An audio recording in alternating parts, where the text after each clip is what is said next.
Acá está.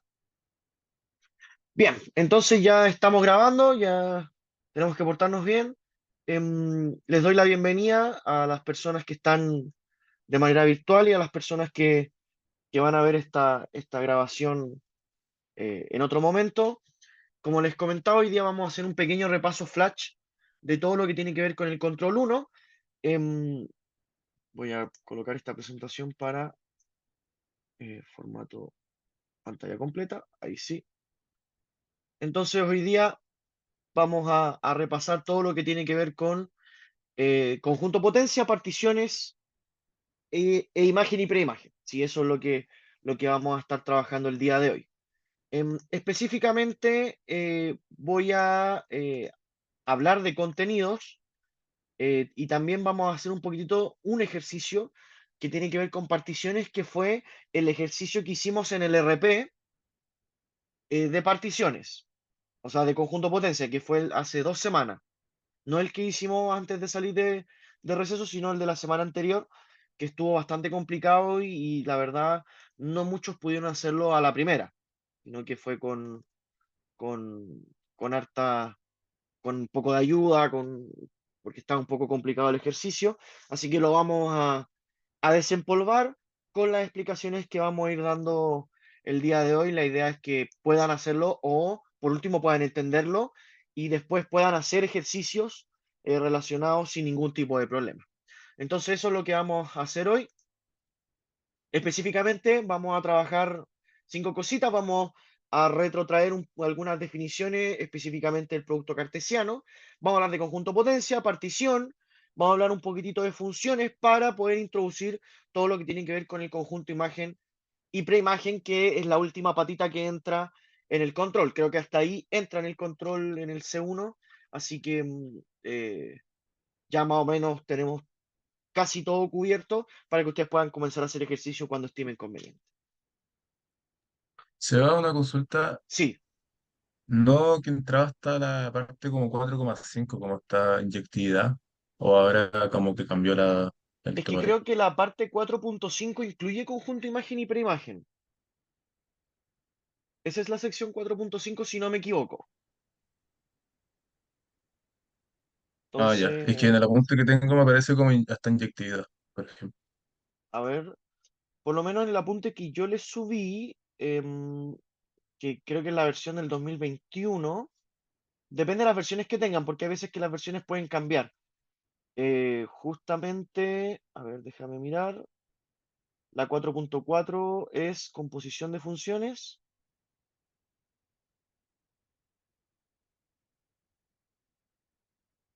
y la 4.5 es conjunto imagen y preimagen. Depende de la versión también de la punta, así que tengan ojo eh, ahí, pero por lo menos si, creo yo, el profe lo vio, lo quiso ver con urgencia el día jueves, era por algo.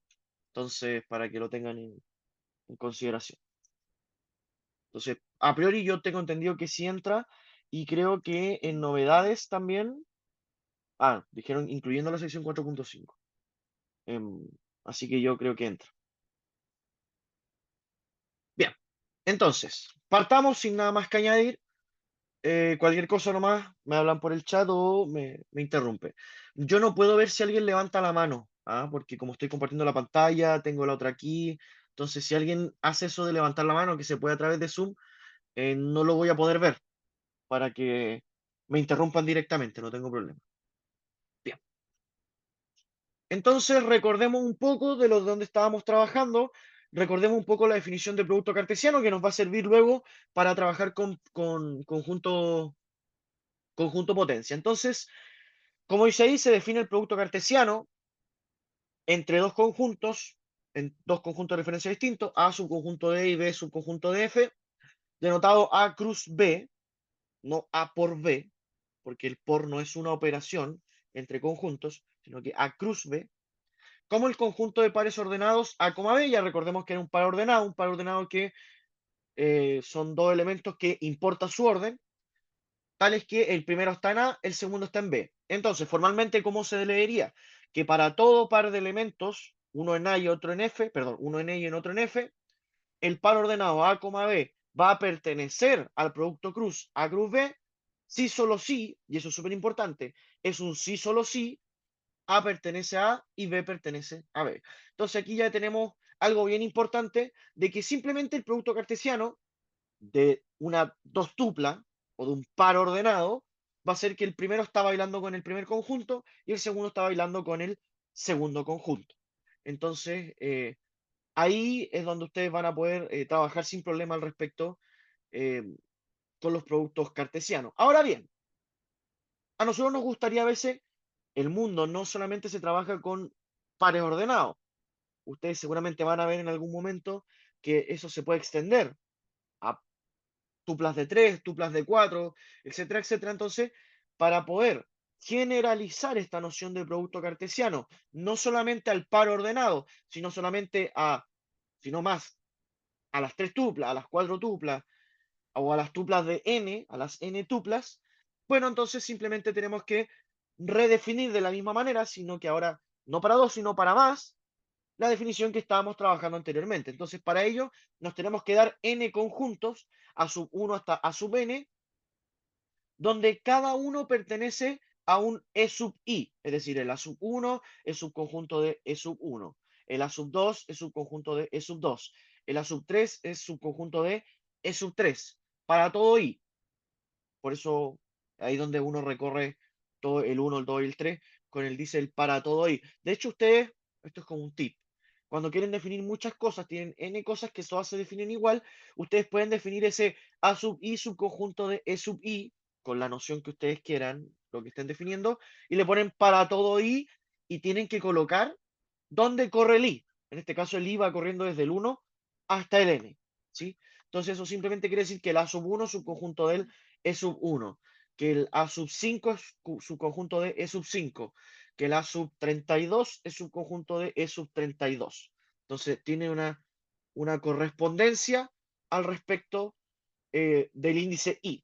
Entonces denotamos el super mega producto cartesiano a sub 1 cruz, cruz, cruz, a sub 2 cruz, a sub 3 cruz, hasta el a sub n, definido por para todo A1 que corresponde a E1, para todo A2 que corresponde a A2, para todo A3 que corresponde a A3, y así sucesivamente hasta la sub n que corresponde a la sub n, la n tupla, la n tupla a sub 1 hasta a sub n, que está ordenada. Acuérdense que esto tiene el mismo, digamos, la misma formalidad del producto cartesiano, perdón, del par ordenado. Par ordenado está ordenado. La n tupla también está ordenada. Entonces, a sub 1, a sub 2, a sub 3, hasta a sub n pertenece a este superproducto cartesiano si solo si la correspondencia de índices entre el a sub i chico y el a sub i grande está con un pertenece. Es decir, el A sub i chico pertenece al A sub i grande. En otras palabras, el A sub 1 chico pertenece, aquí está el A sub 1 chico, pertenece al A sub 1 grande, el A sub 2 chico pertenece al A sub 2 grande, y así sucesivamente hasta el A sub n chico pertenece al A sub n grande. Es decir, se cumple la misma definición que nosotros estábamos trabajando acá, pero ahora simplemente tenemos más índices. Pueden colocarle, en vez de A y B acá, le ponen A sub 1 y A sub 2, a sub 1 y A sub 2, A1 en A1 y B A1, perdón, A2 en A2. Entonces simplemente la misma definición que tenemos acá, pero ahora extendido a una n tupla. ¿Sí? Ahí ustedes, y aquí simplemente se recupera todo. ¿Por qué? Porque ustedes pueden reemplazar n igual 3 y tienen una 3 tupla. N igual 2, recuperan la definición de arriba. N igual 5 y ahí tienen una 5 tupla. Y así sucesivamente. ¿Sí? No sé si hay alguna duda hasta aquí en esta pequeña definición.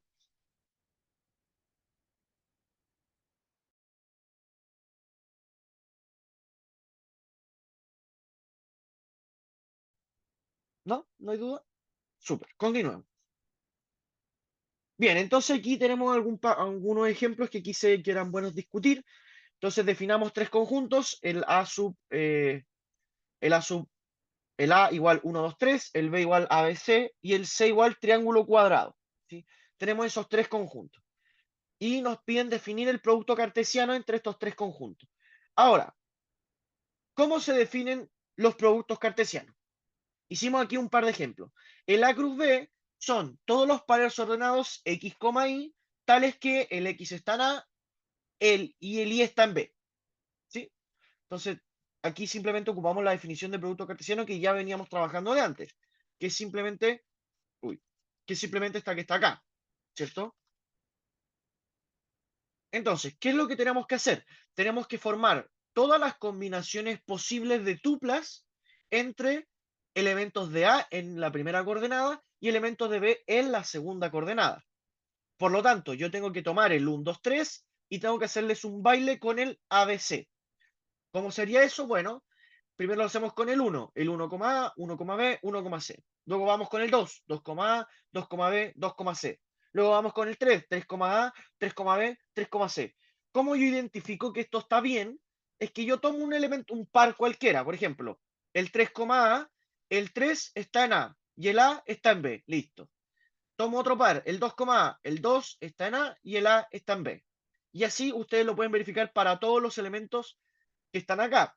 Por lo tanto, como todos los elementos que están acá pertenecen a Groove B y además no me falta ninguna combinación, este sería el conjunto A Groove B. Veamos el B cruz C. Y más encima fíjense ustedes lo interesante, que aquí yo estoy mezclando conjuntos de distinta naturaleza. El A son números, el B son letras y el C son figuras. Entonces, el producto cartesiano nos permite a, a primeras poder tomar conjuntos que no tienen la misma naturaleza y poder empezar a manipularlos entre ellos, cosa que nos gustaría siempre tener, ¿cierto? Entonces, luego tenemos el B cruz C, son todos los X, Y, tales que X está en B e Y está en C. Entonces, ahora, ¿qué es lo que tenemos que hacer? Tenemos que tomar estos elementos en B y mezclarlos con los elementos en C. Entonces, nuevamente, al igual como hicimos antes, partamos con uno, el A, triángulo, A, cuadrado. Luego tenemos B, triángulo, B, cuadrado. Luego C, triángulo, C, cuadrado. Por lo tanto, de hecho, esto se pudiese escribir que el C, triángulo pertenece al B cruz C. Pertenece al B cruz C. El A, cuadrado pertenece al B cruz C. ¿Sí? Y ustedes también nuevamente lo pueden verificar. El primero está en B, el segundo está en C. El primero está en B, el segundo está en C. Y así sucesivamente con todos los elementos. Por tanto, este conjunto de acá, que tiene esta definición formal, tiene particularmente estos elementos. ¿Sí? Este representa la definición formal y este representa los elementos. Es básicamente, representan lo mismo, pero son dos maneras distintas de escribirlo. ¿Hasta aquí alguna duda con estos dos primeros conjuntos? No, Súper. Muchas gracias a la persona que contestó. A cruz C. A cruz C nuevamente son todos los X, Y, tales que X está en A e Y está en C. Entonces ahora hacemos lo mismo, pero en vez de tomar el B, tomamos el A. En primer lugar en la primera coordenada y el C en la segunda coordenada. Nuevamente podemos hacer todas las combinaciones, uno triángulo, uno cuadrado, dos triángulos, dos cuadrados, tres triángulos, tres cuadrados, y tenemos nuevamente el A cruz C. Ahora, fíjense, el C cruz C son todos los X, Y, tal que el primero está en C y el segundo también está en C. Por lo tanto, lo que voy a tener que hacer es pescar todos los elementos C y mezclarlos nuevamente consigo mismo. Por lo tanto, voy a tener triángulo, triángulo, triángulo, cuadrado. Luego vamos con el cuadrado, cuadrado, triángulo, cuadrado, cuadrado. Por lo tanto, el C cruz C, que existe, de hecho se denota a veces como C cuadrado, va a ser un ordenamiento de pares ordenados, valga la redundancia, entre elementos tales que la primera coordenada esté en C y la segunda también esté en C. Ahora, es fácil notar que A cruz B es distinto de B cruz A, ¿cierto? Son conjuntos distintos. El A cruz B es todo esto que están viendo ustedes aquí. El B cruz A sería todo esto dado vuelta, un par ordenado distinto. A,1, B,1, C,1, A,2, B,2, C,2, A,3, B,3 y C,3. Para que dos conjuntos sean iguales, todos sus elementos tienen que ser distintos. O dicho de otra manera, tiene que haber una doble inclusión, ¿sí o no? Que el A cruz B sea su conjunto del B cruz A y que el B cruz A sea su conjunto de A cruz B. Pero si lo hacemos por doble inclusión, por ejemplo, hacemos que este sea su conjunto de este, si tomamos un elemento de acá, cualquiera de estos, ninguno está acá. Entonces automáticamente son distintos. Y de hecho ni siquiera se tiene la inclusión. Concluimos entonces que cruz no es conmutativa. Ahora, ¿en qué caso sí sería conmutativa eventualmente? ¿Cuál creen ustedes que sería el caso? Que sí podría ser, que sí al revés me da el mismo. Sacando el vacío, por supuesto. Sacando los ejemplos con vacío. Con conjuntos iguales o equivalentes que tengan los mismos elementos. Tal cual como lo dices. De hecho, acá hay un ejemplo, ¿cierto? El C crucé, denlo vuelta. También les queda C crucé y esta noción no cambia. Esta noción no cambia. Entonces, justamente, perdón, este producto cruz, no, nada que ver producto cruz. Este producto cartesiano va a ser eventualmente conmutativo, o se va a cumplir que se da vuelta cuando estoy trabajando con los mismos conjuntos. ¿Sí? Entonces ahí tenemos algo interesante para poder partir. Bien, pasemos derechamente a lo que vinimos. Entonces, trabajemos, o qué es lo que tiene que ver con el conjunto potencia. Entonces, a continuación, describiremos, o más bien, nuestra misión es formar conjuntos a partir de conjuntos existentes. Nosotros ya tenemos conjuntos volando por ahí y nosotros a partir de esos conjuntos queremos formar conjuntos nuevos que a priori pueden tener la misma naturaleza o naturaleza distinta de los conjuntos originales. Entonces tomamos de referencia un conjunto E, eso siempre nos va a acompañar, y tenemos la siguiente definición.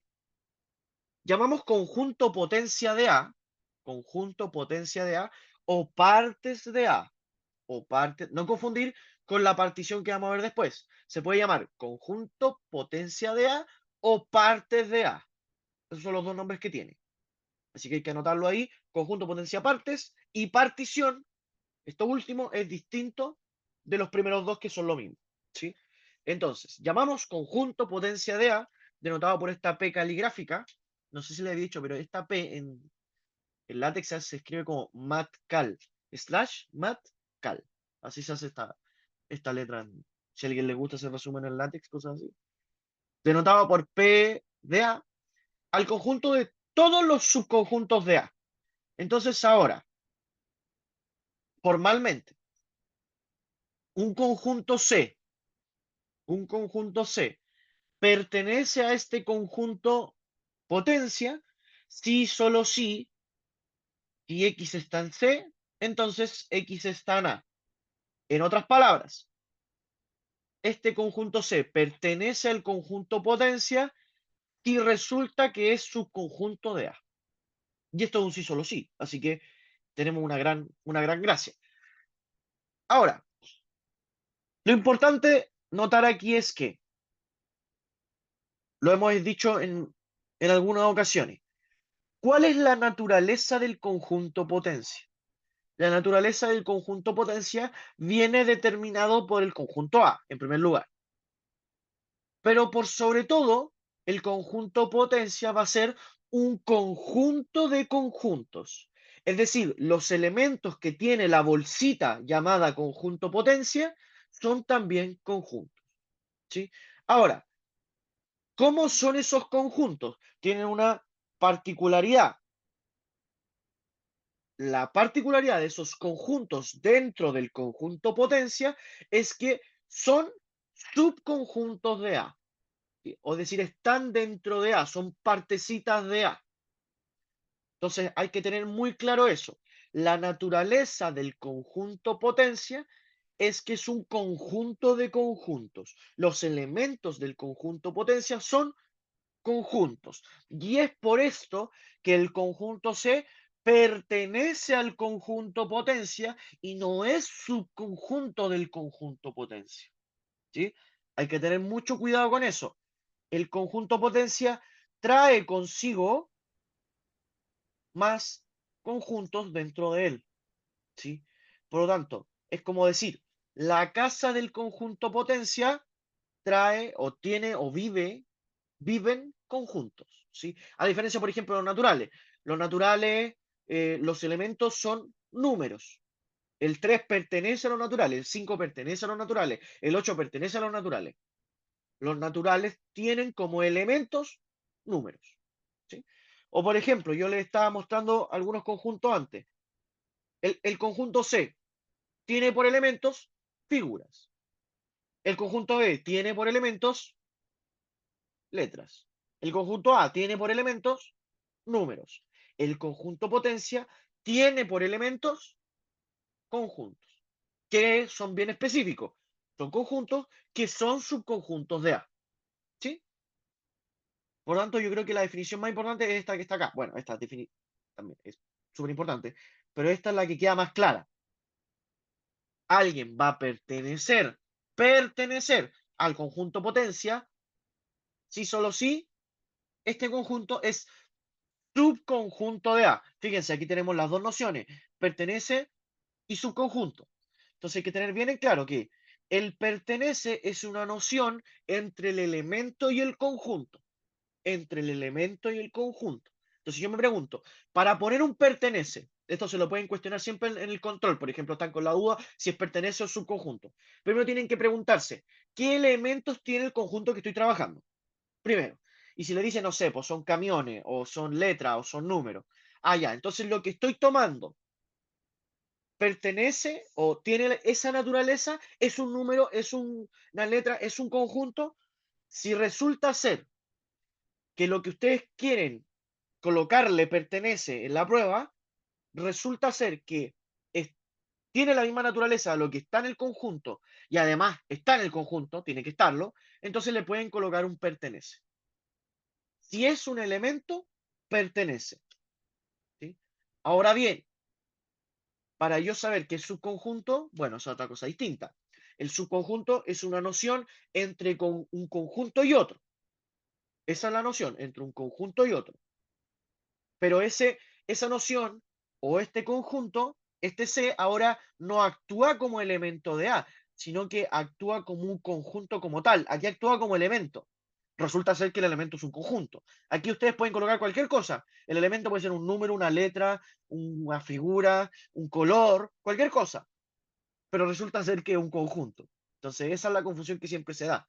Esta noción es general para todos, a donde acá esté el elemento y acá esté el conjunto donde pertenece ese elemento. Pero resulta ser que este elemento es un conjunto. Acá esta es una noción de conjuntos. Ustedes estudiaron esto, no recuerdo en qué semana. El subconjunto es una noción entre conjuntos que denota que si yo tomo un elemento aquí, ese elemento también va a estar acá. ¿Sí? Entonces hay que tener eso siempre en consideración. Hasta aquí, ¿alguna duda, alguna consulta con esta definición? Me interesa que quede súper, súper claro.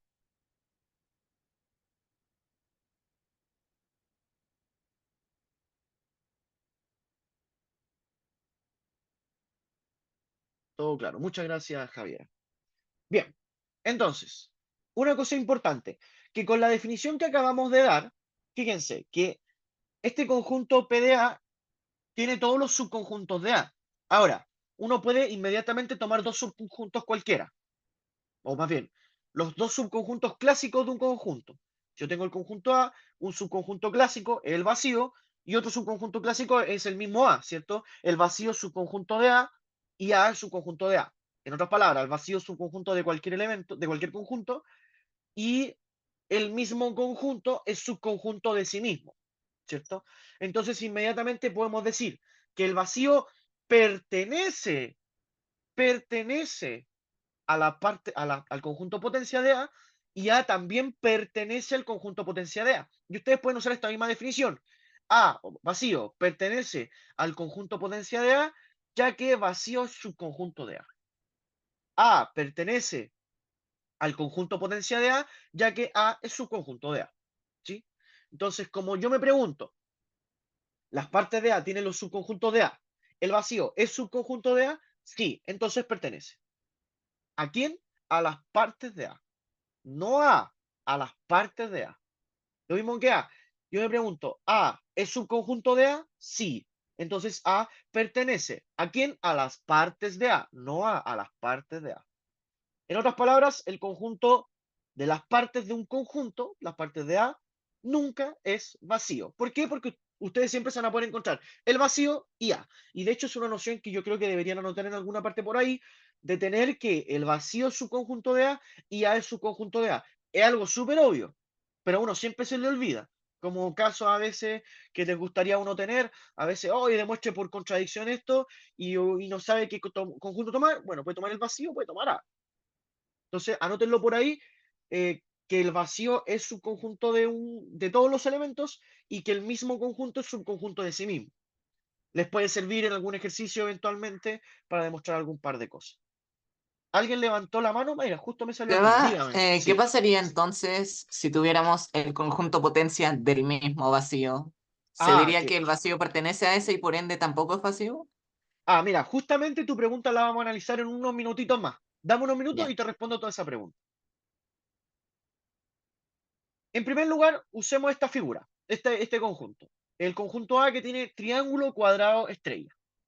Entonces, ¿qué es lo que tenemos que tomar? Para calcular el conjunto potencia de este conjunto, lo que yo tengo que hacer es buscar todos los subconjuntos de A. Entonces, en primer lugar, tenemos el vacío, la típica. Luego tenemos todos los singleton.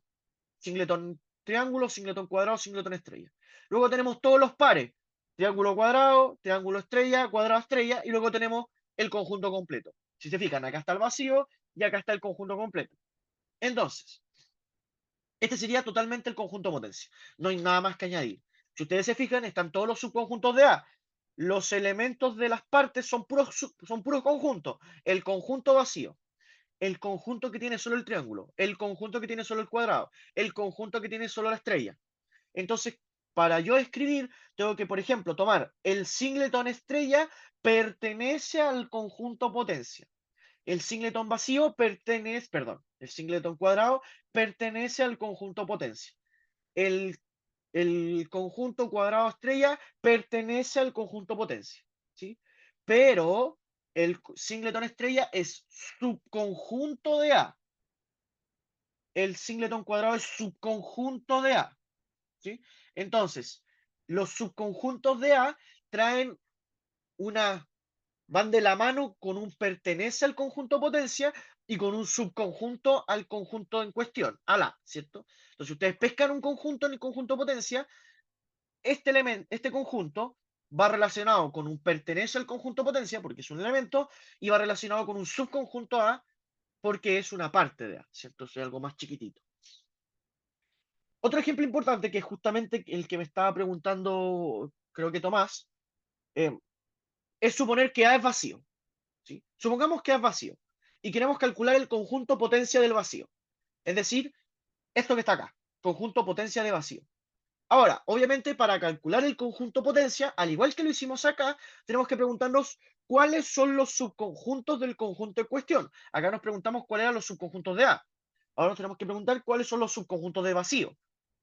¿Cuál es el único conjunto que el vacío? Claramente es el mismo vacío, ¿cierto? Entonces, justamente, la- el conjunto potencia de vacío va a ser igual al mismo vacío. Ahora bien, hay que tener en consideración lo siguiente, porque ahora es donde quizá puede caer un poco la lata al respecto de quizá no confundirse con algunas cosas. Entonces, nosotros tenemos que siempre, siempre, absolutamente siempre, denme un segundito, buscar los subconjuntos del conjunto en cuestión. Entonces, siempre que les pidan, de hecho, esto les puede servir siempre para cualquier ejercicio. Calcula el conjunto potencia. Bueno, no creo que se los digan como tal, porque em, aquí hay un error. Aquí hay un error. Aquí hay un error. Muy grave. Denme un segundo. Aquí debería haber un singleton. Aquí debería haber un singleton. Esto está pésimo. A ver, déjenme ver si los puedo arreglar de inmediato.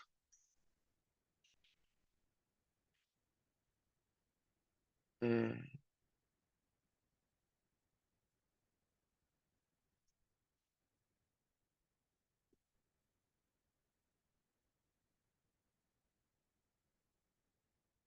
a ver, a ver. Lo voy a arreglar de inmediato aquí en el ejemplo.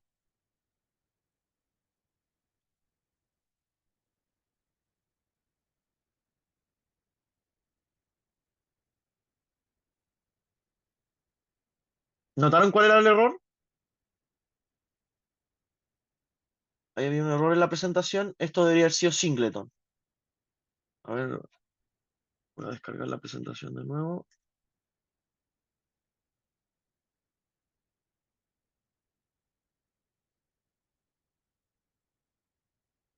Denme un segundito.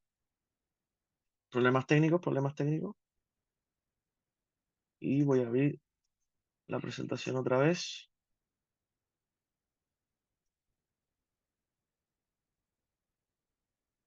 Ahí está. Entonces voy a compartir pantalla otra vez.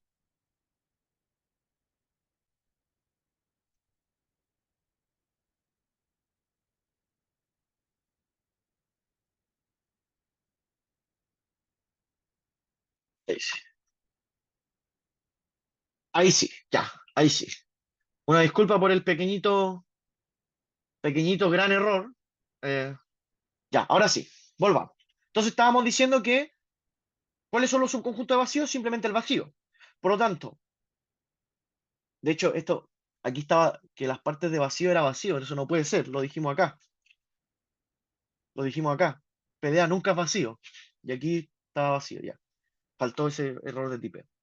Entonces, ahora sí, tenemos que A es vacío. Estamos calculando las partes de vacío. ¿Cuáles son los subconjuntos de vacío? Solo el vacío. Por lo tanto, las partes de vacío va a incluir a solo el vacío, como singleton, ¿sí? Como singleton. Singleton vacío. Entonces, la pregunta es,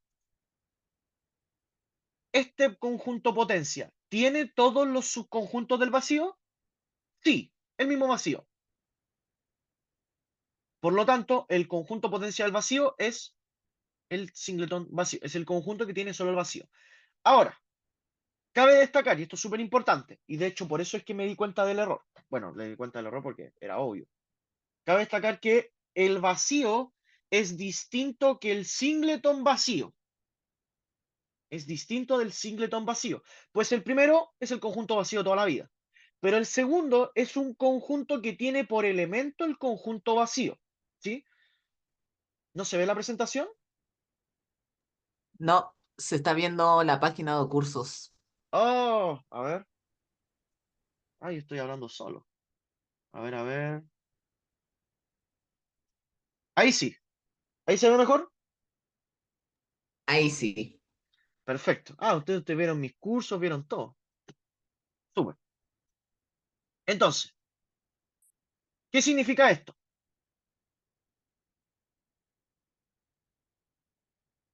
Te vamos a doxear. Ya. Entonces, ¿qué significa esto? Ya, volvamos, retrotraigamos de nuevo esta parte. Otro ejemplo importante era suponer que A era igual vacío, entonces el conjunto potencial vacío, tenemos que preguntarnos cuál es un conjunto del vacío, y era el vacío. Entonces las partes del vacío era el singleton vacío. Ahora, estábamos diciendo que había que hacer una distinción entre el vacío solito y el vacío en singleton. El primero es el conjunto vacío. El primero es el conjunto vacío que nosotros conocemos, el conjunto que no tiene nada. Pero el segundo es un conjunto que tiene un elemento. Y ese elemento es el vacío. ¿Sí? Entonces, el segundo elemento el segundo conjunto sí tiene elementos. Uno, que es el vacío. Por lo tanto, no hay que confundir estas dos notaciones. Pero ¿qué sí vamos a tener? Que el vacío pertenece al singleton vacío, claro, porque es un elemento de él. Es como si ustedes tuvieran acá el triángulo cuadrado estrella y ustedes dicen el triángulo pertenece a, el cuadrado pertenece a, la estrella pertenece a. Bueno, aquí el vacío pertenece a este singleton. ¿Sí? ¿Hasta aquí alguna duda con estos dos párrafos?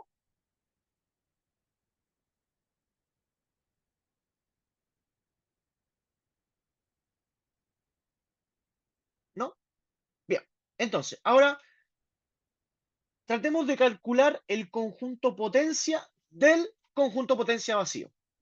En otras palabras, el conjunto potencia de vacío, que era esto que está acá, es el conjunto potencia del singleton vacío. Del singleton vacío. Entonces, aquí tenemos que nuevamente pensar lo siguiente. Estamos calculando un conjunto potencia de un conjunto que tiene solo el elemento del conjunto vacío. En otras palabras, estamos calculando el conjunto potencia de un conjunto que tiene un elemento. De un conjunto que tiene un elemento. Por lo tanto, ¿cómo sería eso? Sería el conjunto potencia, primero va siempre el vacío. Siempre va al vacío. Aquí va siempre el vacío. ¿Sí? Siempre va. Ese es el que va gratis. Ese vacío va gratis. Ahora, luego que yo coloqué el vacío, tengo que tomar todos los subconjuntos del conjunto que yo estoy haciendo. En este caso, pónganle otro nombre. Singleton 4, singleton 10, singleton 8. ¿Cuáles serían los subconjuntos de un singleton? El mismo singleton. Ahí lo coloco. ¿Sí?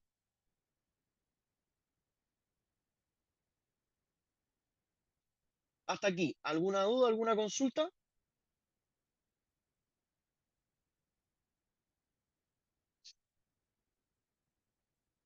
¿Se entiende esta diferencia entre los vacíos, el conjunto vacío, el singleton vacío? Me interesa verdaderamente que se entienda esta parte. Si no, lo volvemos a explicar. Lo que hay que tener en consideración acá, y es como vital, es decir, bueno, ¿qué es el singleton vacío? Se tienen que cuestionar, ¿qué es el singleton vacío? El singleton vacío es un conjunto que tiene por elementos el conjunto vacío. ¿Qué es el vacío sin nada? Bueno, el conjunto vacío toda la vida. El conjunto que no tiene nada. ¿Sí? Entonces ahí ojalá haya respondido satisfactoriamente la pregunta que me hizo Tomás respecto al vacío. Justamente era lo que íbamos a discutir. Bien, entonces, algo interesante que quizás le sirve como algo para ejercicio es que la unión de los conjuntos potencia es un conjunto del conjunto potencia de la unión y a su vez la intersección de los conjuntos potencia es igual al conjunto potencia de la intersección. Veamos cómo se demuestra esto. Entonces, como siempre, para demostrar subconjunto, vamos a demostrar la primera, tenemos que darnos un elemento en el primero y ver que ese elemento está en el segundo. Por lo tanto, sea X subconjunto de arbitrario, que va a ser un elemento en la unión de los conjuntos potencia, y notemos que si X está en la unión de los conjuntos potencia, quiere decir que X está en el primero o X está en el segundo, ¿cierto? Por la unión. Aquí se transforma la unión en uno lógico. Por la definición del conjunto potencia, X pertenece al conjunto potencia de A si y solo si X es subconjunto de A. A su vez, X pertenece al conjunto potencia de B si y solo si X es subconjunto de B. Por lo tanto, tenemos que X es subconjunto de A o X es subconjunto de B. Esto implica que X es subconjunto de A unión B, ¿cierto? Si X está en A, está en la unión, si X está en B, está en la unión, ¿cierto? Y por la definición nuevamente del conjunto potencia, si X es subconjunto de A unión B, entonces X pertenece al conjunto potencia de A unión B. Estos son solamente definiciones de los conjuntos potencia. Por lo tanto, fíjense ustedes, ¿por qué creen que esto es una implicancia y no un sí solo sí? ¿A qué creen que se deba? Porque claro, esto es un sí solo sí, esto es un sí solo sí, y a priori, bueno, esto también sería un sí solo sí, ¿no? A priori. Este sí es un sí solo sí, pero da lo mismo porque ya viene una implicancia. No habría sentido colocarle o sea, podrían anotarlo, pero no tiene mucha diferencia. Pero ¿por qué de aquí a aquí eso no implica y no una equivalencia? ¿Por qué creen? ¿Quién se la juega? ¿Por qué de acá no puedo pasar acá? O no puedo devolverme, por así decir. ¿Quién se la juega?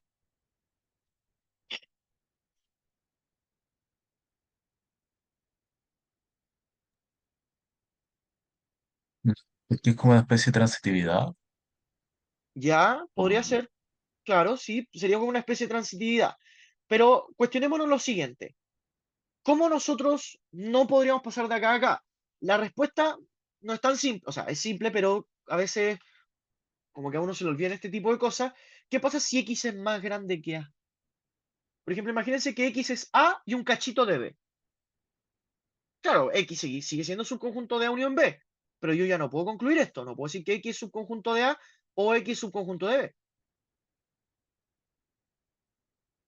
Ya no puedo, porque X de hecho sobrepasa A y tiene cosas de B. Entonces, por ejemplo, si X es el mismo A unión B completo, X completamente A unión B, bueno, ya no puedo decir que X es un conjunto de A, es más grande.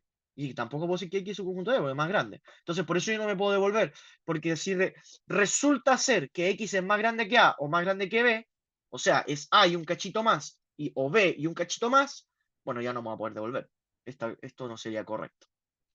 Bien, entonces ahí tenemos la primera demostración, bastante sencilla, son puros sí, solo sí, y regularmente así se demuestran ejercicios de este estilo. No hay mucha. Yo siempre les recomiendo hacer este tipo de jugada, de pasar de acá, X pertenece a las partes de algo, como X es subconjunto del conjunto que está acá.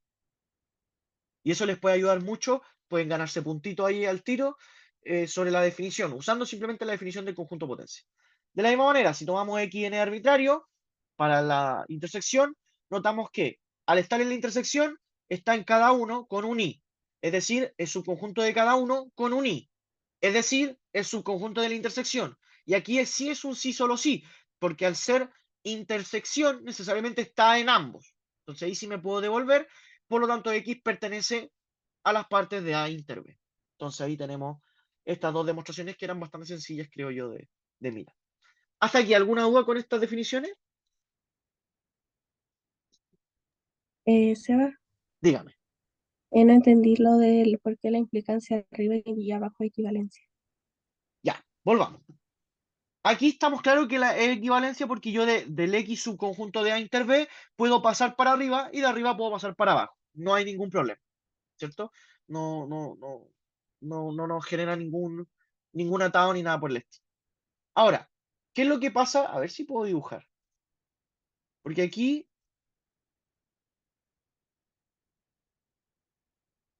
tenemos el A y aquí tenemos el B. Hoy. Entonces, si X es subconjunto de A inter B, significa que X está acá. Entonces, claramente, acá está el X es subconjunto de A y X es subconjunto de B, por separado, ¿cierto? En cambio, en la unión,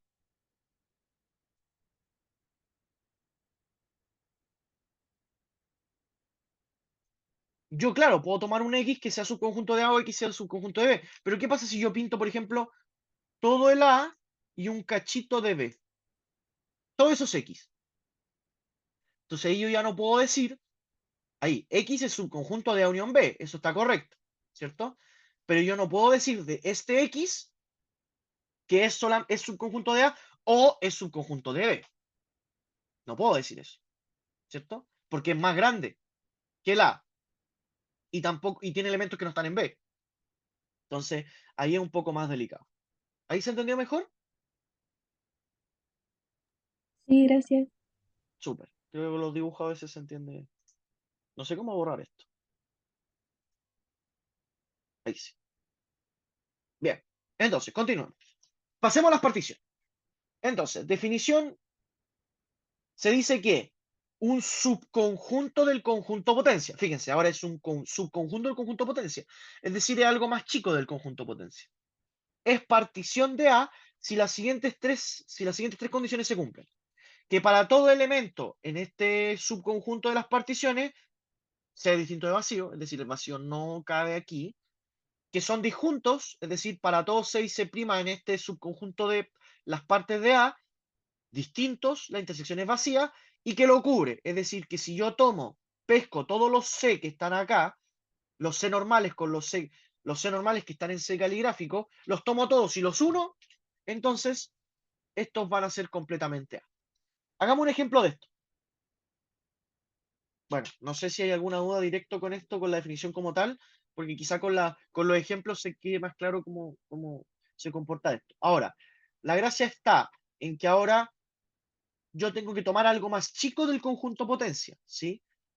No es se pertenece, no estoy hablando de un elemento del conjunto potencia, sino que estoy hablando de algo más chico. Es que, por ejemplo, no sé, los naturales.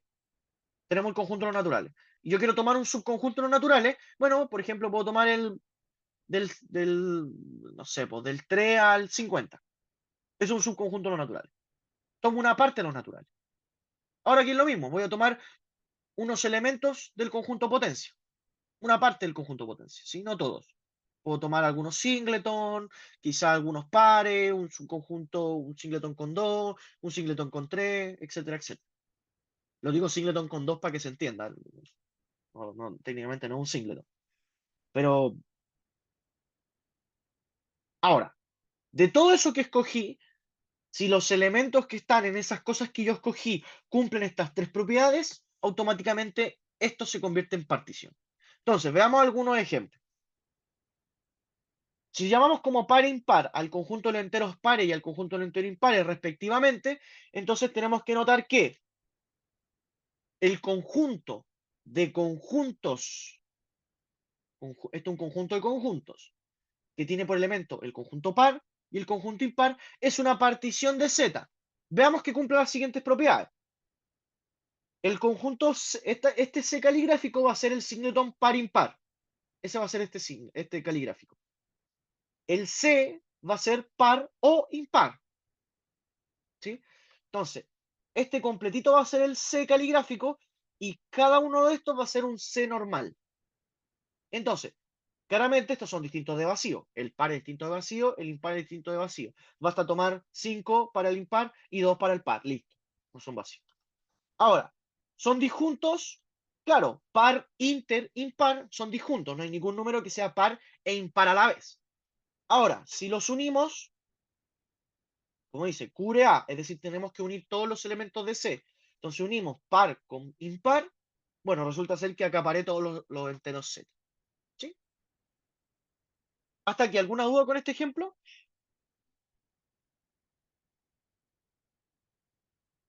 ¿O no? No, ninguna duda. Súper, súper. Entonces, ahora, tomemos el conjunto A, X, Y, Z, que fíjense, tiene 5 particiones distintas. Tiene 5 particiones distintas. Entonces, no necesariamente la partición es única. No hay ningún teorema que diga que la partición es única. ¿Cierto? A uno les gustaría que fuera única, pero no lo es. Y aquí yo les propongo 5 particiones distintas del conjunto AX, el del conjunto A que es X, Y, Z. Entonces, la primera partición son todos los singletons. Singleton X, singleton Y, singleton Z. Notemos que podemos volver a la definición de acá. Este completito es el C caligráfico. Cada uno es el C normal. Por lo tanto, cada uno es distinto de vacío. Porque aquí es para todo C. Cada uno distinto de vacío. Luego, ¿son disjuntos? Sí. Este tiene solo el X, este tiene solo el Y, este tiene solo el Z. No comparten elementos. Y después, si los uno todos, me da el singleton X unido singleton Y unido singleton Z es X y Z, que es el A. Ahí tienen una partición. Este de acá. Este completito es el C caligráfico. Este es un C normal y este es el otro C normal. Primero, ¿son distintos de vacíos? Ambos, sí. Son distintos de vacíos. Luego, ¿son disjuntos? Claro, porque aquí no comparten elementos. Y por último, si los uno me da el X y Z, también. X y el Z. Pueden hacer exactamente el mismo razonamiento con este, con ese y con ese. Fíjense, una partición, el mismo conjunto, la misma partición. Les puede servir. Entonces, ¿cómo podemos ver esto más gráficamente? Si se fijan en esta figura, cada una son las particiones de A en orden de los que verificamos acá. El conjunto A lo representamos con un rectángulo y sus elementos como un círculo. Entonces, ¿qué es lo que hago? En la primera partición, tomo el X solito, el Y solito y el Z solito. Entonces pesco, hago una línea y separo el X. Luego pesco una línea, separo el Z y dejo separado el Y. Si se fijan, esta forma, por así decirlo, ¿cómo podemos decirlo? Si ustedes tienen el conjunto A, lo representan como un rectangulito, el C caligráfico va a ser el cómo ustedes hacen las líneas. ¿Sí? Las distintas formas de cómo hacen las líneas es el C caligráfico. Y el C normal son los conjuntos que quedan. Este es el C1, este es el C2, este es el C3. Este sería completito el C caligráfico 1, póngale, partición 1. ¿Sí? La partición es cómo yo divido el conjunto. Aquí tenemos otra división del conjunto. Claro, tengo que dividir el conjunto de tal manera que lo acaparo completo, que hago que las cosas no tengan elementos comunes y además que los tomo, al unirlos, tengo todo el conjunto. Entonces, Esa es la forma de verlo si quieren tomarlo así. El C caligráfico es como yo divido el A, la forma en que lo divido. Y si yo resulta ser que lo divido bien, entonces cada conjunto que resultante va a ser el C normal. ¿Sí? Entonces, de la segunda manera, tengo el singleton XY. Aquí tengo el singleton XY. Perdón, nuevamente le llamé singleton. Al conjunto XY, que tiene por elemento XY. Entonces, pesco una línea, la separo, dejo el XY solito acá y el Z solito acá.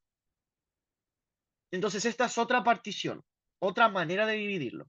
Aquí tienen otra manera de dividirlo. Aquí tienen otra manera de dividirlo. Y aquí otra manera. ¿Cierto? No tracé ninguna línea. Es otra forma de dividirlo. ¿Sí? Entonces, el C caligráfico, este C caligráfico, que tiene, fíjense, aquí están todos los subconjuntos de A. Este es subconjunto de A, este es subconjunto de A, este es subconjunto de A, subconjunto de A, subconjunto de A. Es decir, esto es un subconjunto de la partición. Acuérdense que las particiones de este elemento, a ver, no sé si lo habíamos anotado por acá, aquí un conjunto de tres elementos. Aquí tienen todo esto, el conjunto potencia. Entonces, para ustedes formar la partición, ustedes del conjunto potencia tienen que seleccionar alguno de estos de tal manera que se cumpla lo que ustedes quieren. Entonces, nuevamente, este C caligráfico es pescar el A, dividirlo de alguna manera tal que la división resultante me dé unos conjuntos que cumplan esto que está acá. ¿Sí? Hasta aquí, ¿alguna duda, alguna consulta con esto? ¿Se entiende lo que estoy hablando?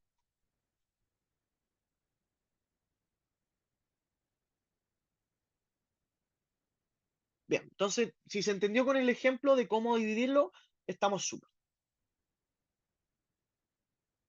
Bien, al final vamos, si nos queda tiempo, vamos a revisar el ejercicio del RP que nos costó a todos, entonces lo voy a hacer al final, pero quiero avanzar un poquitito con la materia para no atrasar. Bien, cambiemos completamente de tema.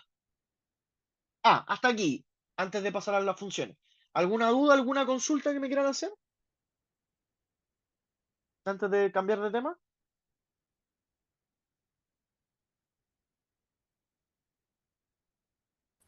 Yo tenía una duda, Diga. pero respecto como a un ejercicio de Leol que salía como, era sobre las particiones, pero estaba ¿Ya? con con el menos, como cuando uno le quita un conjunto a algo. ¿Ya? La diferencia. Sí, eso, la diferencia.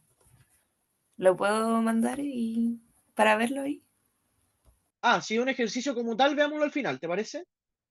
Porque va a ser una duda más específica, ¿no? Sí, sí. Ya, súper, mándamelo al final y lo discutimos, no hay problema.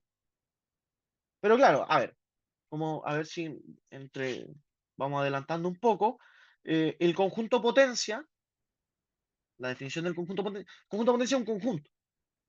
Entonces, caen las operaciones de los conjuntos como nosotros conocemos. Conjunto potencia lo podemos unir, lo podemos intersectar, le podemos hacer diferencia simétrica, le podemos hacer diferencia normal, le podemos tomar complemento, etcétera, etcétera. Podemos hacerlo, podemos hacerlo. Entonces, eh, las operaciones son de la misma manera, exactamente de la misma manera. La única diferencia es que ahora, en vez de sacar elementos, unir elementos, buscar los elementos comunes, tomar los elementos que no están, ahora esos elementos son conjuntos, la única diferencia. ¿Sí? Entonces, si yo hago diferencia con el conjunto potencia, bueno, tengo que sacarle los conjuntos de cierta forma que me están diciendo. Entonces, se trabaja de la misma manera que el conjunto. Bien, pasemos, dígame, Yo sí, tengo una duda sí. con las partes de A. Es que, por ejemplo, si tengo partes de A, yo sé que A es su conjunto de las partes de A, pero ¿el singleton A pertenece a partes de A o es solo A? ¿Me puedes repetir la pregunta? Es que yo, por ejemplo, ya, por la definición, sé Pues, que, tomemos este mismo ejemplo. sí, ya, por ejemplo, ahí yo podría decir que, o sea, yo puedo decir que A es un conjunto de A, A es pero, subconjunto de A, sí. A es subconjunto de A, sí. Entonces después podría decir que singleton A pertenece a partes de A o es solo A. Es solo A, porque fíjate, A es el conjunto triángulo cuadrado estrella, ¿cierto? Este es A. Y tú quieres verlo. Esto es A. A. Ahí está. ¿O no? Ah, ya. Entonces ¿Sí? como, o sea, Entonces, así como viendo como el conjunto entero como A es A pertenece a partes de A. claro, A pertenece a partes de A. Porque cumple la definición. A pertenece a partes de A si solo si A es subconjunto de A. ¿Sí? Ya, es que como, o sea, me confundía que como fuera un solo elemento, no ponerlo como singleton. Claro, es que A es un conjunto. Entonces, como las partes de A son conjuntos de conjuntos, sus elementos tienen que ser conjuntos, por lo tanto está bien. Y en este caso, como son cosas muy chicas, claro, usted le podéis colocar B, C, D, cosas así. Entonces, estos son conjuntos. Mientras lo que esté dentro sea conjunto, está bien. ¿Sí? Ahora hay que tener cuidado a qué le estamos sacando las partes. Porque, por ejemplo, si yo te digo, saquemos las partes del conjunto del singleton A, es decir, del conjunto que tiene por elemento el conjunto A, ahí las cosas cambian. ¿Sí? Entonces hay que tener mucho cuidado a qué le estoy sacando conjunto potencia. Me tengo que cuestionar a qué a qué conjunto le estoy sacando conjunto potencia y cuál es la naturaleza de ese conjunto. ¿Sí? En este caso, le estoy sacando el conjunto potencia a un conjunto que tiene puras figuras. Entonces, lo que me dé el resultante van a ser puros subconjuntos que tienen elementos figuras. ¿Sí? Ya, ya entiendo. Gracias. ¿Ya? ¿Alguna otra duda antes de pasar a funciones?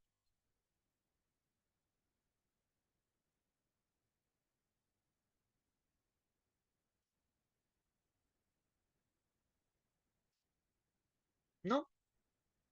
Bien, entonces pasemos directamente a funciones. Bueno, las funciones, uno tiene la definición formal, la definición informal, pero la definición informal es que la función es una máquina que le meto un número y sale otro. Listo, se acabó. Donde f es la máquina, le tiro un x, sale un y. Toda la vida lo que se mete se llama x, y toda la vida lo que salió se llama y, que es lo mismo que f de x.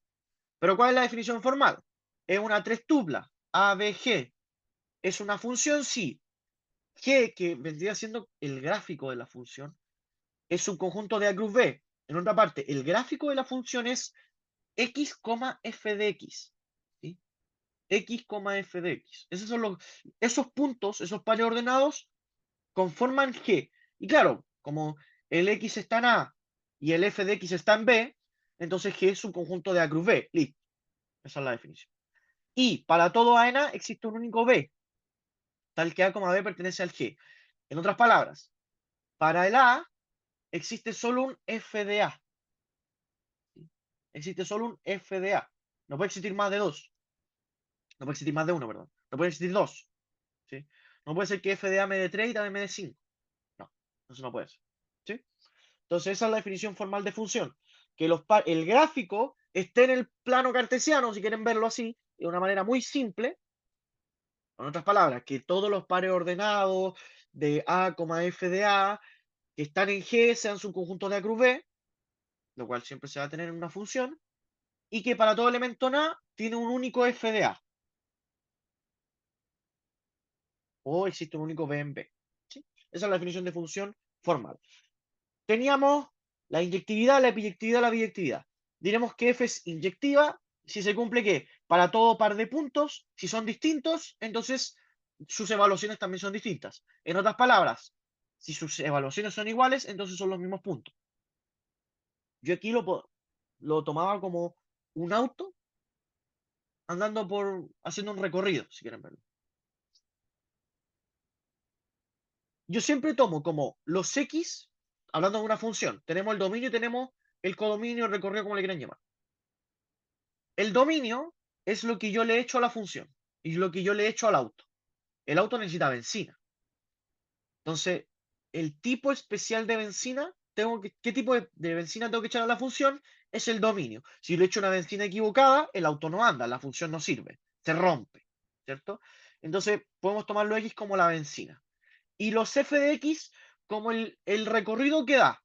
Y ustedes miran, no sé, la gente que anda en bicicleta y se toma, no sé si lo han visto, se toma el recorrido, al final le sale un mapa con con todo lo que el recorrido que hicieron. Bueno, tómenle a ese recorrido, a un punto de ese recorrido, de esa línea, f de x, de un x particular relacionado al litro de benzina que se ocupó en ese momento. ¿Sí? Esa cosa, esa analogía hago yo. Entonces yo tengo un auto y en el kilómetro 3, perdón, en el litro 5 de benzina estuve en el kilómetro 3. En el litro 8 de benzina estuve en el kilómetro 5, por decirte algo. Entonces, ¿qué quiere decir que una F es inyectiva? Que para 2 litros de benzina distintos pasé por 2 lugares distintos. O en su defecto, si pasé por el mismo lugar 2 veces, significa que ocupé el mismo litro de benzina. Es decir, pasé una vez, ¿no? ¿Sí? Esa sería como la analogía con la benzina. Si yo pasé por 2 lugares distintos, perdón, si yo ocupé 2 litros de benzina distintos, pasé por 2 lugares distintos. Si pasé por 2 lugares a la vez, 2 veces, entonces no, no pasé 2 veces, sino que pasé solamente una vez porque ocupé solo 1 litro de benzina. ¿Yo cuál les recomiendo usar siempre? Pues la mayoría de las veces esta, ¿sí? Ocupen esta, porque es más sencilla uno sabe trabajar con igualdades, más que con este tipo de cosas, ¿sí? Esa es la inyectividad. ¿Se entendió con la analogía? ¿Les gustó la analogía o no lo usamos? ¿No? Hay gente que quizá no le gustó la analogía.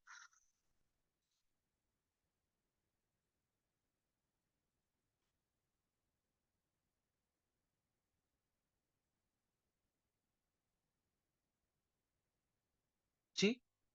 Bien, entonces, continuamos. Epiyectividad. Diremos que F es epiyectiva si para todo y en B existe un X en A tal que I igual F de X. Ya, ¿cómo lo traducimos eso a bencinas y kilometraje? Que para todo kilómetro yo gasté 1 litro de benzina. Eso quiere decir, para todo kilómetro gasté 1 litro de benzina. Entonces yo voy a poder encontrarlo. Eso es lo que me dice. Acuérdense que el para todo existe. Tírate un número, 5, 6. Tírate un número, 8, 10. Tírate un número, 15, 19. ¿Se acuerdan esa? Es el para todo existe. Este X depende del Y. Por eso yo les digo, tiren su número.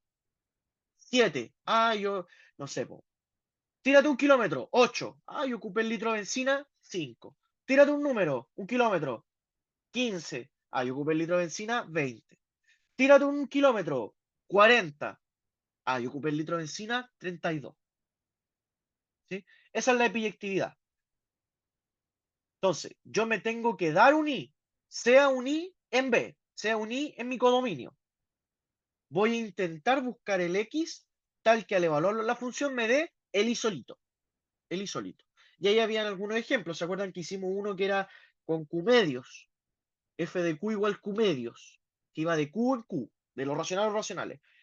Y uno decía, bueno, sea un I en B tal que, y, perdón, sea un I en B y yo quiero encontrar un X tal que f de X me dé I. Pero claro, como era Q medios, entonces yo tenía que evaluar 2I. F de 2I va a ser 2I partido por 2, que era I. Entonces lo ideal es que ustedes siempre les dé el I. Ustedes se la busquen un poco, claro, con algunos despejes, y al evaluar la función les lance el I. ¿Sí? Ahora, una vez que yo tengo inyectividad y epiyectividad, si se cumplen estas dos cosas va a ser biyectiva, obvio. ¿Cuál es la definición formal de biyectividad? De biyectividad es esta misma, pero con un existe un único. ¿Sí? Un existe un único. ¿De dónde viene ese existe un único? De la inyectividad. De que sea única las cosas, sean distintas o sean las mismas. Y toda la definición normal va a ser de la epiyectividad. Entonces, la biyectividad es un mix entre la inyectividad, dado por el existe un único, y la epiyectividad, dado por todo lo demás. Entonces, tenemos que F es biyectiva si es inyectiva y epiyectiva a la vez. ¿Sí?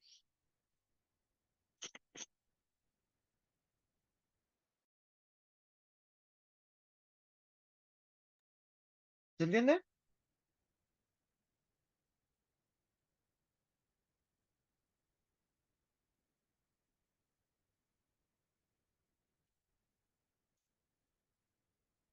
Vamos directamente entonces con la otra materia que queríamos ver. Tenemos f una función. Si y igual f de x, decimos que y es imagen de x a través de f.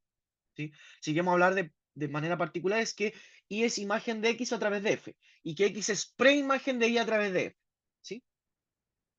Entonces, definimos el conjunto imagen de f, que va de a en b, y para ello necesitamos dos cosas. No, una cosa en realidad.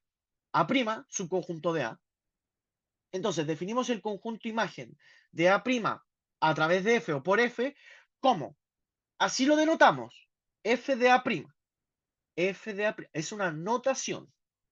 No es que yo el a' lo evalúe en f. Es una notación. El a' no se puede evaluar en f. Porque el f recibe elementos de a. No recibe subconjuntos de a. Entonces, el f evaluado en a' no está bien dicho, sino que solamente conjunto imagen de a', solamente notación. No se confundan, no es que yo diga f de a' y si f es x cuadrado es a' al cuadrado. No, no, no, no. No, no, no. Es solamente el conjunto imagen de a'. Entonces, ¿cuál van a ser estos conjuntos? Nuevamente, vamos a hacer la misma analogía que hemos hecho siempre. Los que viven en la casa con las reglas de la casa. Entonces, ¿quiénes viven en la casa del conjunto imagen de A'? Viven todos los f de x, todas las evaluaciones de x que están en B. ¿Y cuál es la regla de la casa? Que ese x de donde viene es el A'. ¿Sí? Entonces, yo para mirar eso tengo que ir a buscar a la bolsa del B, voy caminando, etcétera, etcétera, y lo que yo hago es saco una f de x. Doy ese f de x, saco el x y digo, ¿este x está en A'? Sí, me sirve el f de x. Voy a buscar otro f de x, miro el x está en A', lo devuelvo, sí, me sirve. Y lo echo al saquito del conjunto imagen. Y así sucesivamente con todos.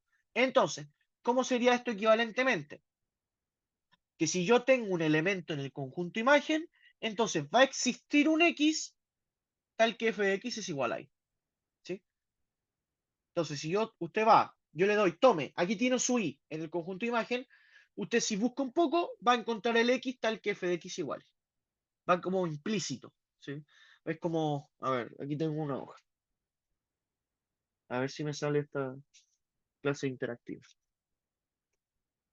Pucha, tengo todas las hojas ocupadas. Ahora tengo una hoja solita. Aquí tengo una hoja solita. Por ejemplo, que ustedes tienen el...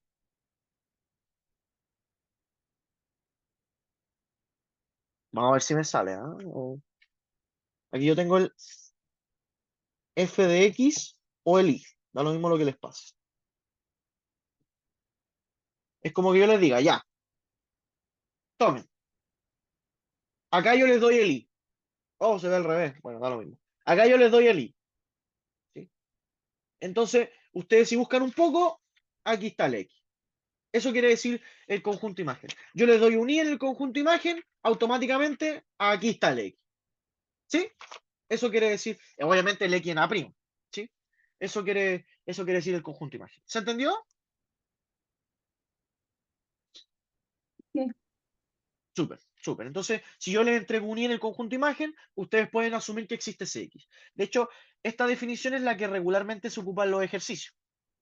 ¿Sí? Esta es la definición que regularmente se ocupa para desarrollar cosas. Bien, una proposición. Si f es epiyectiva, entonces el conjunto imagen de A es completamente B. Es B completo. Vean.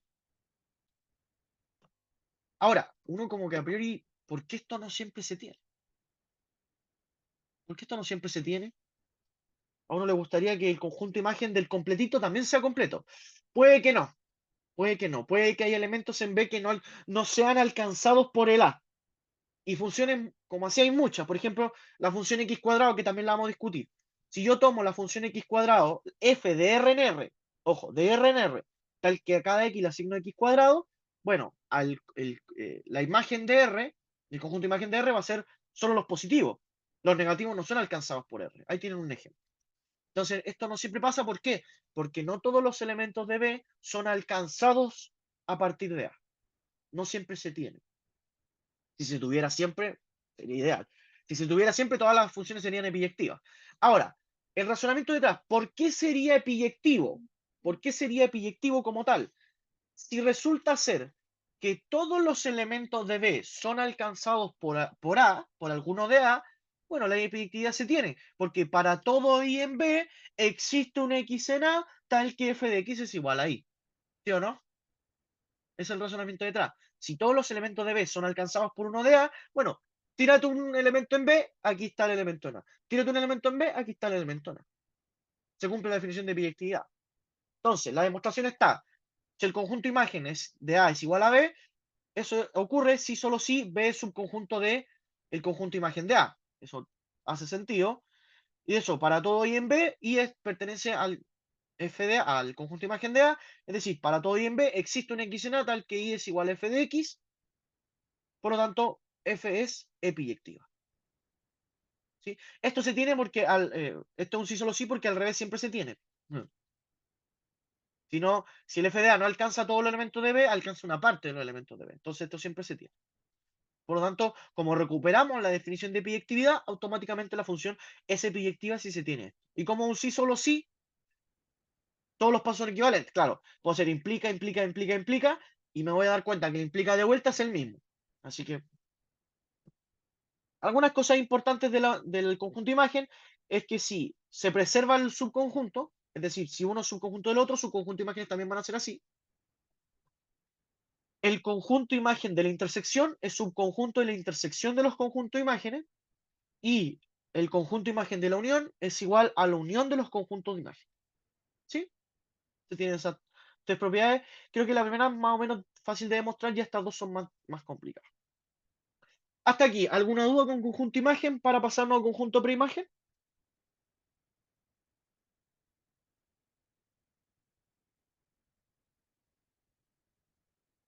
Por favor, si tienen alguna duda, dígamelo. ¿Todo claro? Perfecto, perfecto. Bien, entonces, vamos con el conjunto preimagen. Ah, otra cosa importante. El conjunto imagen me da elementos en B. Entonces podemos decir que el conjunto imagen de A' es subconjunto de B, porque todos sus elementos están en B. Y por eso es que se tenía esto de acá. Porque si es igual, a priori, este subconjunto para este lado siempre se tiene. Entonces, por lo tanto, se tiene para el otro. Entonces, conjunto preimagen. Sea f de A en B función y tenemos un B' subconjunto de B. Definimos el conjunto preimagen de B' por f como. De nuevo, esto no es f a la menos 1 o la inversa de f. ¿Sí? Es una notación que denota el conjunto preimagen. ¿Sí?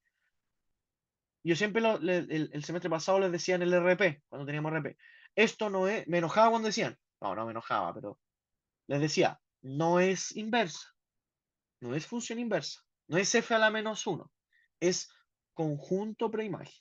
El conjunto preimagen de B'. Entonces, ¿qué es el conjunto preimagen de B'? Son todos los X en A, tal que f de X está en B'. Entonces, nuevamente, ¿qué es lo que tengo que hacer yo?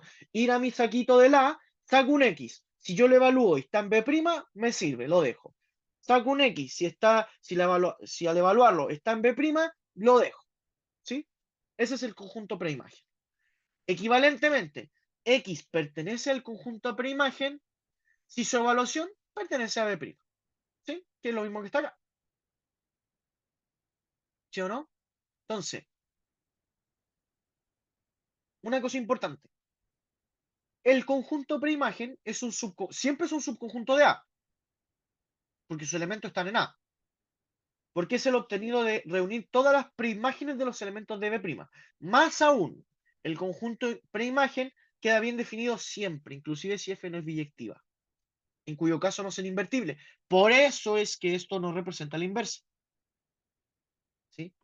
Porque el conjunto preimagen existe incluso si no se tiene la epiyectividad, que en este caso es que jugaría el rol importante.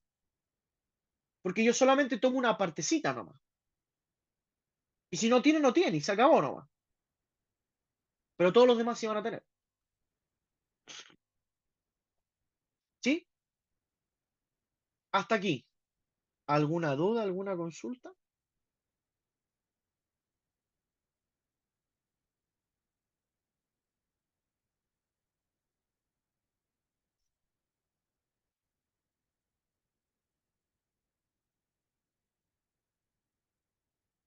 ¿Sí? ¿No tal vez?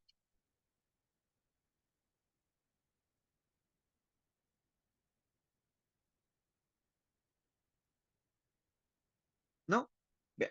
Entonces, veamos algunas. Bueno, aquí eh, el conjunto preimagen más o menos cumple exactamente las mismas propiedades, que preserva la inclusión, que el conjunto preimagen de la intersección es la intersección de las preimágenes, que la preimagen de la unión es la unión de las preimágenes, ¿cierto? No hay problema en eso. Y la siguiente proposición, que es la que yo quería discutir. Si tenemos una función, una prima subconjunto de A, un B prima subconjunto de B, entonces A prima subconjunto de la preimagen de la imagen de A prima. A priori. Como que a nosotros nos gustaría, ya, pero F a la menos 1 F, pum, se van A. Nos gustaría que pasara eso, ¿no? Pero ¿por qué no pasa eso? Y aquí yo les propuse un ejemplo. Bueno, y la imagen de la... Ya, después lo discutimos. Pues tenemos el hecho de que en este 1 no se tenga solamente la inclusión y no la igualdad. ¿Por qué? Un ejemplo sería la función f que va de R en R, dada por f de x igual a x cuadrado. ¿Sí? Trabajamos con esa función. Claramente el conjunto imagen de R más es R más, ¿cierto? Si yo tomo todos los positivos, todos los elementos alcanzados por esos positivos en la función son también positivos, ¿cierto? El 0 al cuadrado es 0, el 1 al cuadrado es 1, el 2 al cuadrado es 4, y así sucesivamente, ¿cierto? Son todos los positivos. Bueno, no, a priori no todos los positivos, pero se entiende para términos del ejemplo. No voy a ponerme a discutir cuáles son los positivos, cuáles no. Pero a priori son todos los positivos. Ahora, la preimagen de R+, es decir, los elementos que son alcanzados, que llegan a los positivos, fíjate, los que llegan a los positivos son alcanzados a través de todos los reales, ¿no? Entonces el conjunto preimagen de R+, son todos los reales. Alguien encendió el chat, el micrófono.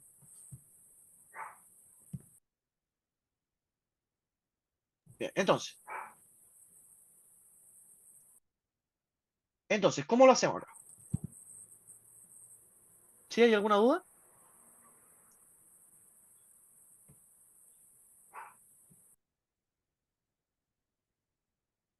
Parece que no. Bien, entonces, como f a la menos 1 en R+, perdón, f a la menos 1, el conjunto preimagen de R+, son todos los elementos tales que, al evaluarlos, podemos volver a la definición que teníamos antes, son todos los elementos tales que f de x está en B'.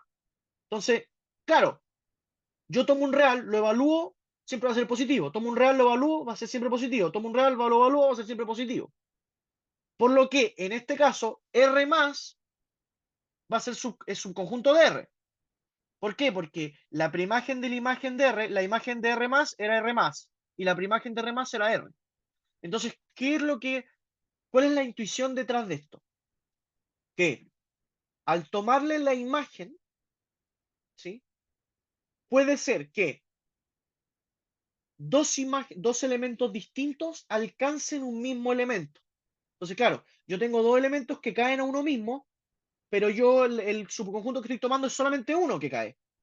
Es como decir, ya, usted, ¿a qué micro se sube? A la 4, no sé, por decir, a la 506.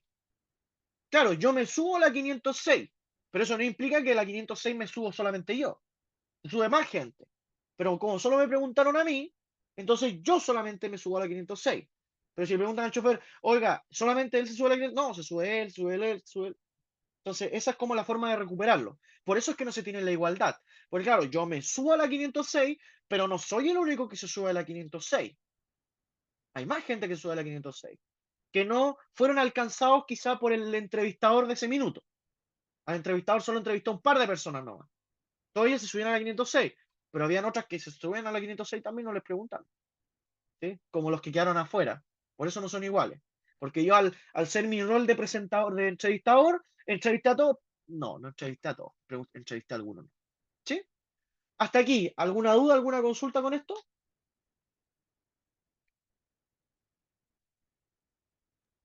Yo tengo una duda. Sí. Eh, La intersección de las imágenes, si no vi mal, es un subconjunto. Y las preimágenes hay un igual. ¿Por qué? Ya. A priori es porque las preimágenes son más fáciles de trabajar, en principio. En principio son un poco más sencillas de trabajar y, bueno, en la demostración, al ser una intersección, fíjate, eh, las imágenes de la intersección a priori pueden tener cosas que se salgan, puede que no lleguen a todos los elementos, entonces a eso se debe, porque la completitud del codominio en el conjunto imagen a veces no se toma completamente, pero en cambio, si yo tomo las preimágenes de un conjunto, voy a tomar todos los que lo dieron. Entonces, por así decirlo, la preimagen se porta mejor que la imagen. Por eso es que se tiene la igualdad. ¿Por qué? Porque en la imagen, claro, yo tomo todos los alcanzados por, pero eso no significa que a todos los alcance algunos nomás. Claro, yo aquí en la preimagen me devuelvo. Tomo los que yo alcancé en principio y me devuelvo. Pero claro, ahí yo vuelvo a tomar todos los que, digamos por así decirlo, el mismo ejemplo de las micro. Yo me subo a la micro. La persona ya se sube a la micro, sube a la micro, sube a la micro. Pero no, pero a priori no llenamos la micro, sino que tomamos algunos asientos nomás. ¿Sí? Entonces, por eso se tiene un subconjunto, porque se llenan algunos asientos. Ahora, acá, al tomarle la preimagen, yo le digo, ok al chofer, ¿cuáles son los que se subieron a la micro? Y el chofer me va a decir todos los que se subieron. Entonces no va a faltar ninguno. Por eso es que se tiene, a muy grandes rasgos, se tiene la igualdad y no el subconjunto. La demostración como tal es un poco más complicada así en términos matemáticos, pero esa es como la analogía que se puede hacer detrás. ¿Sí? Ya, gracias. Ujú. ¿Alguna otra duda, alguna otra consulta?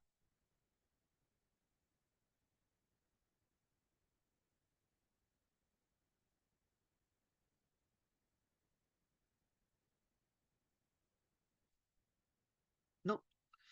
Bueno, si no hay nada más que añadir, entonces le doy las gracias a los que estaban presentes y voy a parar la grabación porque a la gente que se tenga que ir queda completamente liberada y voy a cancelar la grabación.